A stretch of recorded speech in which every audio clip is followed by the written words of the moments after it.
Some memories fade with time. Others refuse to let you go.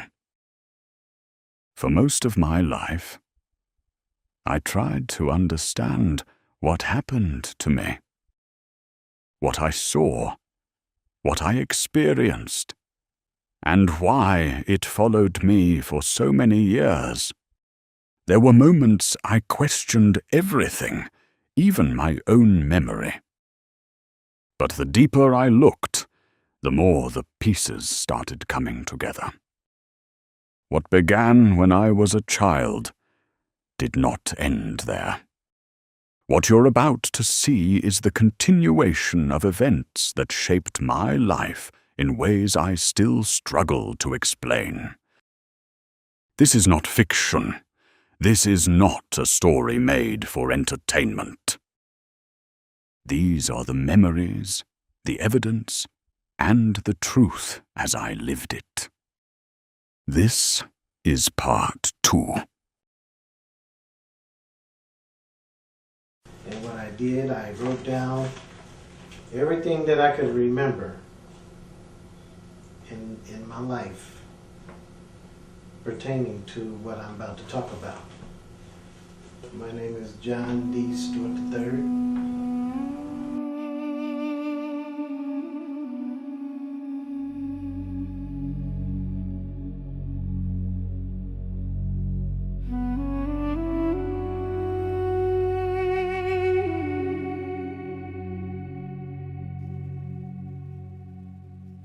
I can remember the very first time I had an encounter. My very first encounter was in 1963.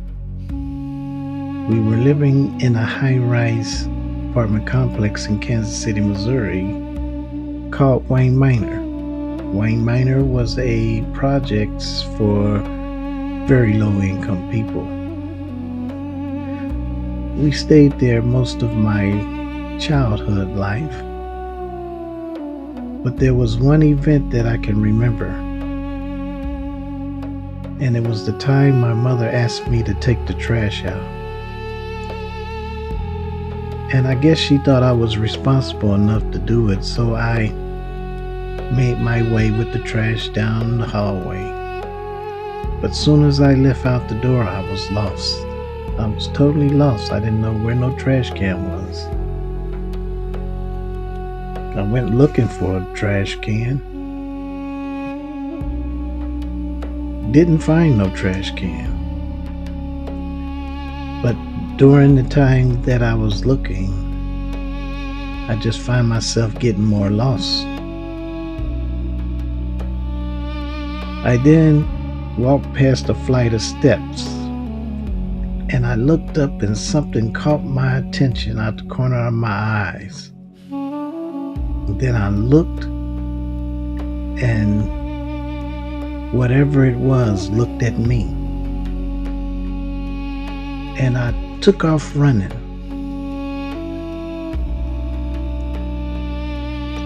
And I ran away so far that they had to come and find me. But when they found me, all I could tell them was I saw an elephant with a white dress on. And everybody laughed.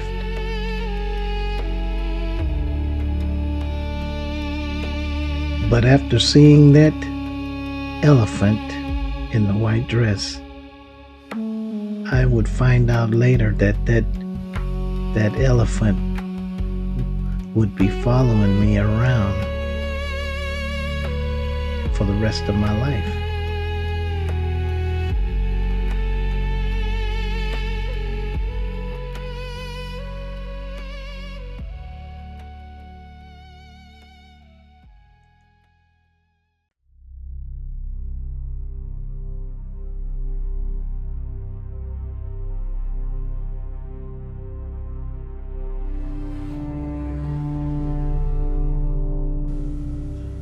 It wasn't no particular time of the year when they would come. They would just come anytime, do whatever they had to do, and be gone in 3 days.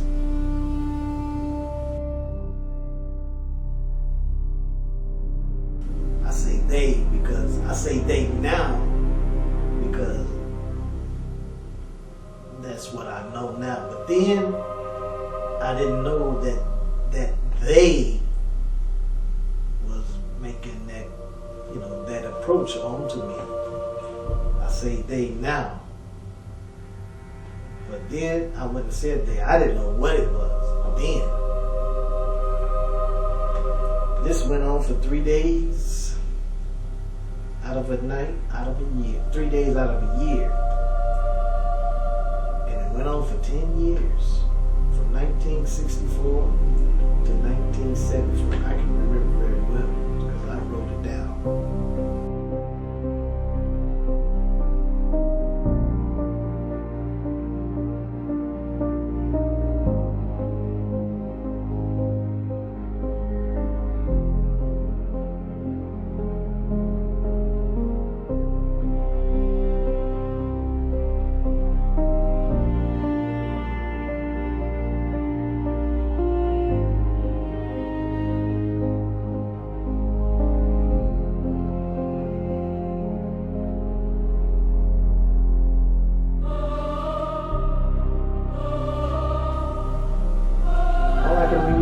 Was walking in the woods, and after that moment, I could just remember walking in the woods. Now I knew I was walking with somebody, but I didn't know. I didn't know nobody. I couldn't. I think I was maybe in a trance, or I could just only look straight. Just like straight. I could still think, but I couldn't move. I could use my mind and I could ask the question with my mind, but I couldn't move my body. I could just only think straight, whatever was going forward. I can recall not being able to move or do what I wanted to do, like run. I wanted to run, but I didn't think about running. I would think about just, it was like I knew everybody around me, but I just couldn't do what I wanted to do. I just remember, and at that moment, I remember walking up to a black wall. At that time, it looked like a black grayish wall. I was right in front of it. And the wall was so tall at that time, and I could look down the wall, and it was like a long wall. And I could look this way, and the wall was real long. And I remember standing there for a few seconds, and I remember hearing all the chirping of the crickets. Now he was in the woods. Now I know he was in the woods because I could hear the crickets chirping. It sounded like millions. It was like cricket, and I'm standing like right in front of this wall. And then all of a sudden, I felt the impression that they wanted me to go in. Now I'm thinking, what? Then it was like metal, like the metal wall melted, and it just opened up to an opening. And then opened up where I was able to see on the other side. I remember standing there for a few seconds, and I could hear the I still remember the crickets chirping loud. It sounded like, when summertime comes, we have that infestation of locusts. That's what it was, and they was like millions of them. I can remember hearing them. I remember stepping in to the doorway, but first I remember sticking my head in. I remember sticking my head in and looking in. Literally, I didn't go in. I just remember sticking my head in, and when I stuck my head in,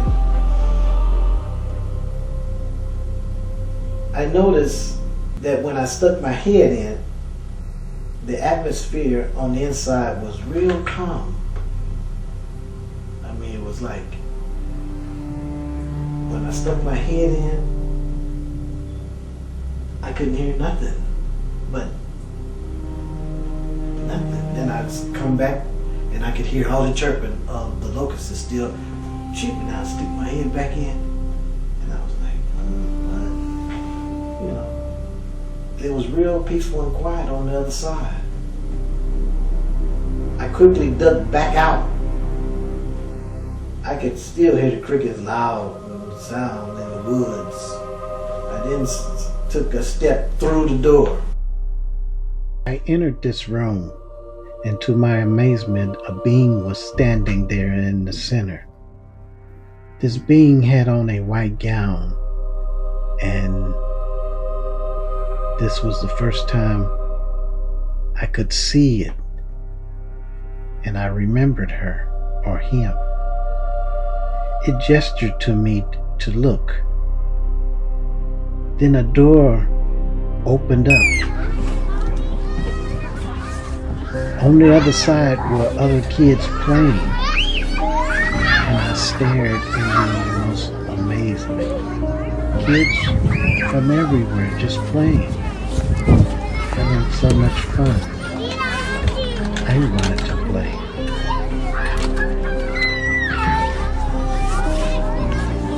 After having so much fun, I would look forward to the next night to have more fun. No one really paid any attention to the being in the white gown. He or she was always there, watching. One night, while playing with other kids, I snuck away into another room. This room caught my attention. Inside, I saw what I thought was a car. I climbed into it,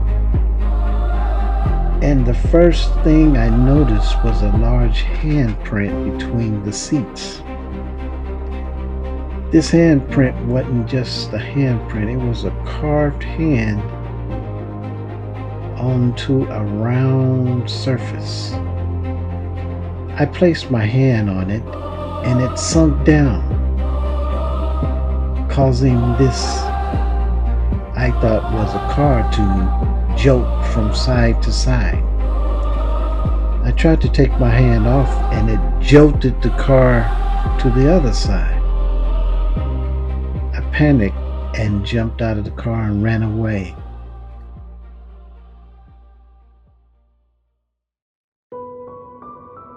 There were many nights when I would play with kids, and this being was always there watching me. Sometimes she would hold my hand and make sure I was okay.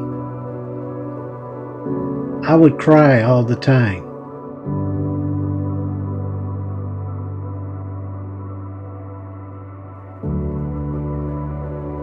But one night,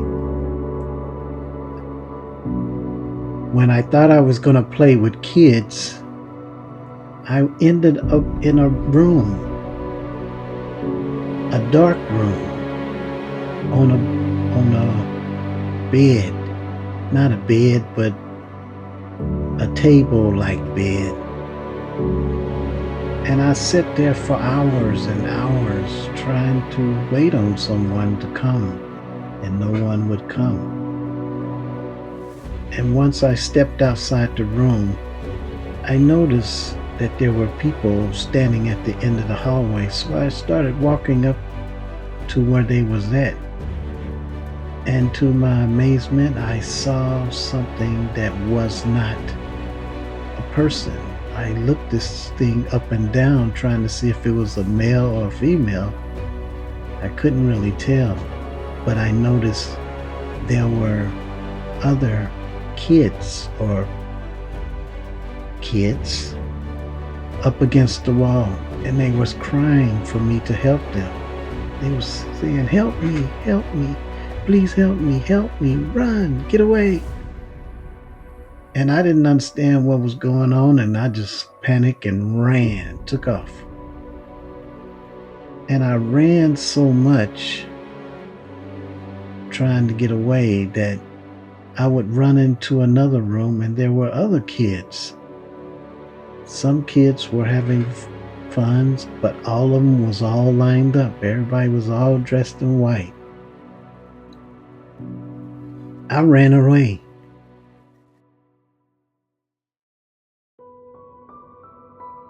From a distance, coming up the hallway, it was all white. But the image was so small